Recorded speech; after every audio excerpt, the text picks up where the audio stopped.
اب پھر یہاں سے جانے کے بعد کوئی ٹریننگ کی ضرورت بھی نہیں ہونی چاہیے. میں اتنا آسانی سے سمجھانے کی کوشش کروں گا.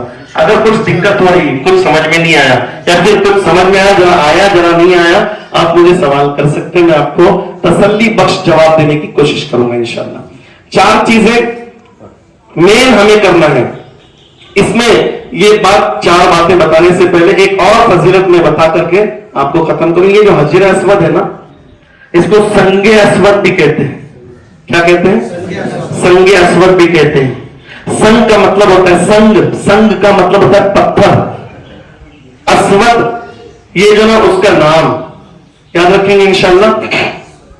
یہ حجر اسود کو اللہ رب العزت قیامت کے دن وہ جب اٹھائے گا تو اسے دونوں آنکھ اللہ عطا فرمائے گا. اللہ اسے آنکھ بھی عطا فرمائے گا, اور پھر اللہ اسے زبان بھی عطا فرمائے گا. کیا فرمائے گا؟ زبان بھی عطا فرمائے گا.